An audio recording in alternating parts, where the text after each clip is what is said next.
ఎల్లుండి ఏదైతే BRS party బంధుకు పిలుపునిచ్చిన నేపథ్యంలో ఈరోజు బీఆర్ఎస్ పార్టీ జిల్లా అధ్యక్షులు మాజీ మంత్రివర్యులు జోగురామన్న గారు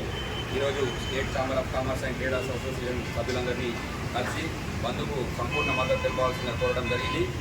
మేము కూడా రైతులకు గౌరవిస్తూ రైతు సమస్యలపైన గౌరవిస్తూ మేము కూడా అందరం వ్యాపారం స్వచ్ఛందంగా కూడా ఈ బంధుకు సహకరిస్తామని చెప్పి ప్రకటిస్తున్నాం. అలాగే ఆదిలాబాద్లో ఉన్నటువంటి వాణిజ్య వర్తక వ్యాపార సంస్థలన్నీ స్వచ్ఛందంగా ప్రతి ఒక్కరు బంద్లో పాల్గొనాలి. అట్లాగే చిరు వ్యాపారుల నుంచి పెద్ద వ్యాపారస్తులు అందరూ కూడా ఈ బంద్కు సహకరిస్తామని చెప్పి అందరూ ఈరోజు రమణ సార్ గారికి హామీ ఇవ్వడం జరిగింది. ఈ బంద్ నేపథ్యంలో మేము ఒకటే కోరుతున్నాం, ఆదిలాబాద్కు వచ్చే వాళ్ళు ఏదైనా ప్రోగ్రామ్స్ ఉంటే కూడా పోస్ట్పోన్ చేసుకొని బుధవారం రోజు ఆ కార్యక్రమాలు పెట్టుకోవాలని చెప్పి కోరుతా ఉన్నాం. ఎందుకంటే రైతులు బాగుంటేనే మనందరం బాగుంటాం కాబట్టి ఈరోజు కేంద్ర రాష్ట్ర ప్రభుత్వాలకు నిరసనగా ఏదైతే సోయాబీన్ రైతులకు మద్దతుగా ఈరోజు బీఆర్ఎస్ పార్టీ ఏదైతే బంద్కు పిలుపునిచ్చిందో దాన్ని Telangana state chamber of commerce సంపూర్ణమైనటువంటి మద్దతు ఇస్తుందని చెప్పి చెప్తా ఉన్నాం. రైతుల కొరకు రైతులు పడుతున్నటువంటి బాధలు అవస్థలను అట్లనే సోయాబీను పంట కొనుగోలు కానీ పత్తి కానీ యూరియా యాప్ కానీ రైతు బంధు కానీ ఇవన్నిటితోటి రైతులందరూ చాలా సతమతం అవుతున్నటువంటి ఈ సందర్భంలో మరి ఒక ప్రతిపక్ష పార్టీగా బీఆర్ఎస్ పార్టీ అనేక రోజుల నుంచి ఆందోళన చేస్తున్నటువంటి భాగంలో మంగళవారం రోజు ఎల్లుండి ఏదైతే ఆదిలాబాద్ పట్టణం బంద్ పిలిపివ్వడం జరిగిందో మరి ఇలా స్టేట్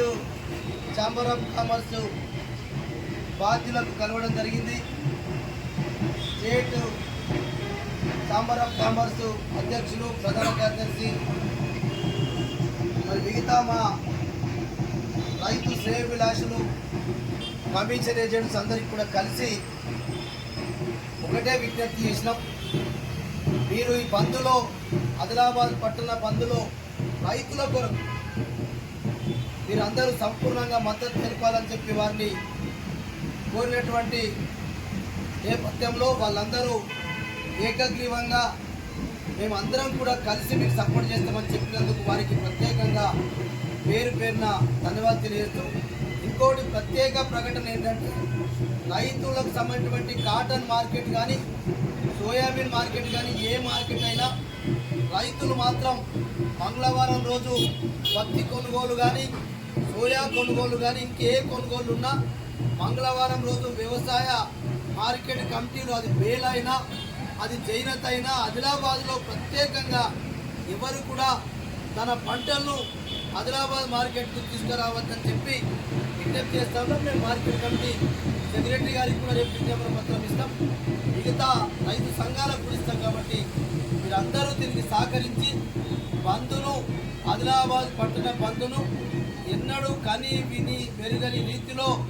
మరి పూర్తిగా ఆదిలాబాద్ పట్టణం అంతా కూడా నిర్మానుష్యంగా మారాలని చెప్పి ఏ ఒక్క వర్తకులు కానీ వ్యాపారులు కానీ చిన్న చిరు వ్యాపారులు కానీ అందరికి కూడా కలుస్తున్నాం, అందరికి చెప్తున్నాం. ఖచ్చితంగా మనం అందరం కలిసి మరి ఈ బంద్ను విజయవంతం చేసి రాష్ట్ర కేంద్ర ప్రభుత్వాల యొక్క కన్ను తెరిచి రైతుల యొక్క సమస్యలను పరిష్కరించాలని అనుకుంటే ఈ కార్యక్రమం జరుగుతుంది.